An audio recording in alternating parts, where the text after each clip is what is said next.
ایران امریکہ مذاکرات اور مشرق وسطی کی صورتحال کے حوالے سے بڑی خبر۔ مذاکرات 2 روز میں دوبارہ ہو سکتے ہیں۔ بات چیت کے لیے پاکستان ترجیحی مقام ہے۔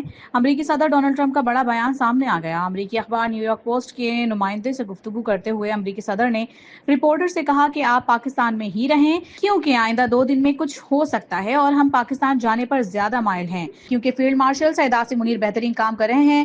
ٹرمپ نے فیلڈ مارشل سعید عاصم منیر کی تعریف کرتے ہوئے کہا کہ انہی کی کارکردگی کے باعث امریکہ مذاکرات کے لیے دوبارہ پاکستان جانے پر غور کر رہا ہے۔ خطے میں مزاحمتی محاذ مضبوط ہے، دشمن کو خالی ہاتھ واپس جانے پر مجبور کر دیں گے۔ ایران کی پاسداران انقلاب کے القدس فورس کے کمانڈر اسماعیل قانی کی آبنائے ہرمز کی ناکہ بندی کے بعد امریکہ اور اسرائیل کو وارننگ، کہا کسی بھی جارحیت کا مقابلہ کرنے کے لیے تیار ہیں اور دشمنوں کا انتظار کر رہے ہیں۔ امریکہ اور صہیونی ریاست کو یاد رکھنا چاہیے کہ وہ یمن، باب المندب اور بحیرہ احمر سے کس طرح خالی ہاتھ واپس ہوئے۔ اس بار بھی دشمن کو کسی قسم کی کامیابی حاصل نہیں ہوگی اور خطے میں موجود مزاحمتی قوتیں ان کے عزائم کو ناکام بنا دیں گی۔ امریکہ اور ایران کے درمیان مذاکرات کا ایک اور دور جلد اسلام آباد میں ہونے کی خبریں تیزی سے گردش کرنے لگیں۔ برطانوی خبر ایجنسی نے ذرائع کے حوالے سے بتایا ہے کہ امریکہ اور ایران کے وفود رواں ہفتے امن مذاکرات کے لیے دوبارہ اسلام آباد آ سکتے ہیں۔ پاکستان میں ایرانی سفارت خانے کے اہلکار نے بھی نیوز ایجنسی سے گفتگو میں کہا ہے کہ امریکہ ایران مذاکرات کا اگلا دور اس ہفتے یا اگلے ہفتے کے آغاز میں ہو سکتا ہے۔ اس سے قبل امریکی خبر ایجنسی نے 2 پاکستانی عہدیداروں کے حوالے سے دعویٰ کیا تھا کہ پاکستان نے امریکہ اور ایران کے درمیان مذاکرات کے دوسرے مرحلے کی میزبانی کی پیشکش کر دی ہے۔ یورپی یونین امریکہ کے ساتھ تنازع کے خاتمے کے لیے تعمیری کردار ادا کرے۔ ایران کے صدر مسعود پزشکیان نے فرانسیسی صدر ایمانوئل میکرون سے ٹیلی فونک گفتگو میں کہا یورپ امریکہ کو ان اصولوں کی پاسداری پر آمادہ کرنے میں مثبت کردار ادا کر سکتا ہے۔ دھمکیوں، دباؤ اور فوجی اقدامات پر مبنی حکمت عملی نہ صرف مسئلے کا حل نہیں بلکہ پیچیدگیوں میں اضافہ کرتی ہے۔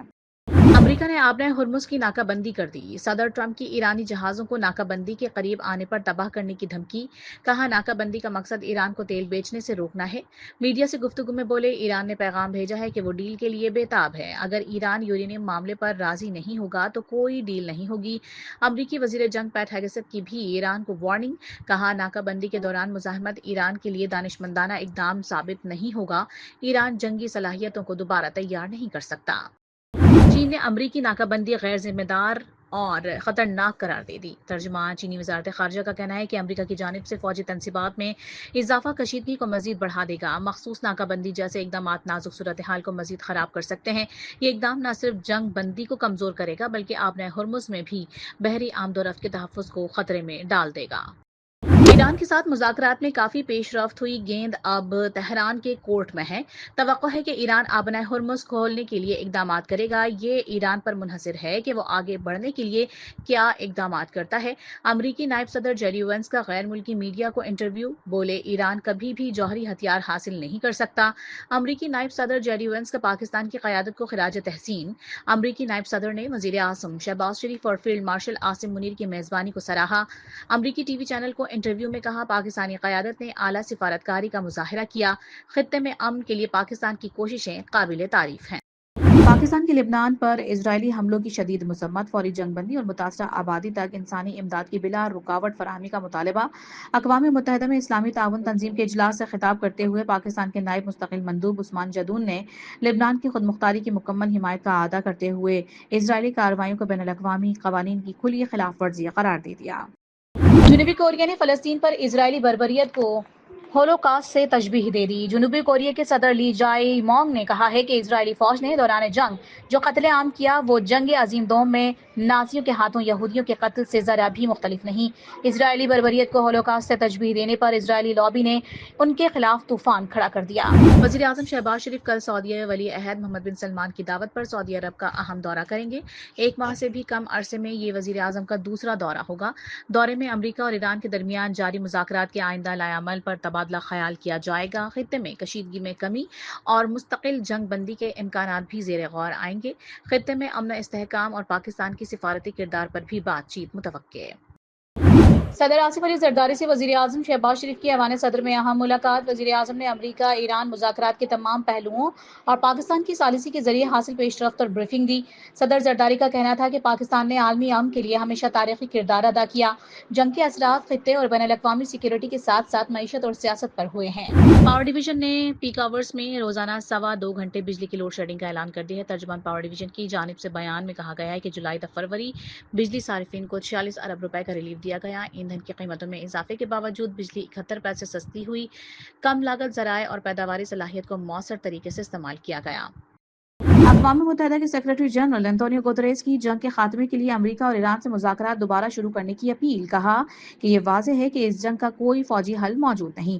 جنگ بندی ہر صورت برقرار رہنی چاہیے، تمام خلاف ورزیوں کا خاتمہ ہونا چاہیے، کسی معاہدے تک پہنچنے کے لیے مذاکرات دوبارہ شروع کیے جائیں۔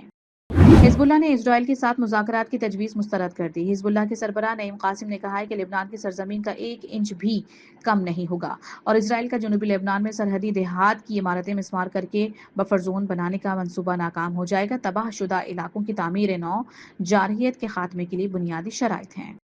جب تک لبنان شعلوں میں جل رہا ہے، مشرق وسطی میں استحکام نہیں آ سکتا۔ صدر یورپی کمیشن ارسلا وان ڈر لین نے واضح کر دیا۔ کہا تمام فریق لبنان کی خود مختاری کا احترام کریں اور اس پر حملے بند کریں۔ اگر لبنان پر حملے نہ رکے تو امن کا جو عمل پاکستان نے شروع کروایا ہے وہ ڈی ریل ہو جائے گا۔ آبنۂ ہرمز میں جہازوں کی آزادانہ آمد و رفت انتہائی اہمیت کی حامل ہے۔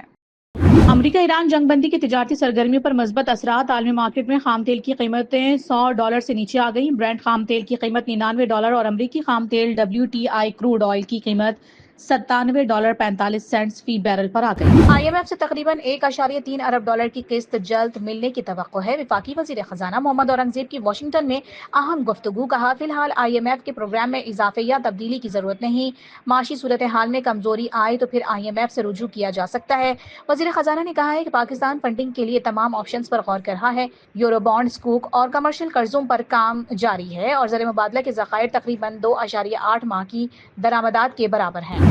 مارکہ حق میں پاک بحریہ نے بھارت کو جارحیت سے باز رکھا۔ ایران امریکہ تنازع کے دوران آبنۂ ہرمز کی بندش سے تیل کی عالمی سپلائی متاثر ہوئی۔ پاکستان کی عسکری اور سیاسی قیادت کی کوششوں سے مشرق وسطی میں جنگ بندی ممکن ہوئی۔ نیول چیف ایڈمرل نوید اشرف کا PAF رسال پور کی پاسنگ آؤٹ پریڈ کی تقریب سے خطاب۔ پاک فضائیہ جدید ٹیکنالوجی سے لیس ایک مضبوط فورس ہے۔ پاک بحریہ کا ملک کی بحری سرحدوں کے دفاع میں اہم کردار ہے۔ پاکستان کسی بھی جارحیت کا بھرپور جواب دینے کے لیے تیار ہے۔ ملک بھر میں 16 سے 19 اپریل کے دوران ایک بار پھر بارشوں کا سلسلہ شروع ہونے کی پیش گوئی۔ اسلام آباد، خیبر پختونخوا، گلگت بلتستان اور کشمیر کے کئی مقامات پر تیز ہواؤں اور گرج چمک کے ساتھ بارش کا امکان۔ پاکستان کرکٹ بورڈ کا بڑا فیصلہ، معاہدے کی خلاف ورزی پر PCB کی سخت کارروائی۔ بلیسنگ میزربانی پر 2 سال کی پابندی عائد کر دی۔ زمبابوے کے فاسٹ بالر اگلے 2 ایڈیشنز میں PSL کے لیے نہیں کھیل سکیں گے۔ بلیسنگ نے طے شدہ شرائط کے باوجود متصادم معاہدہ کیا۔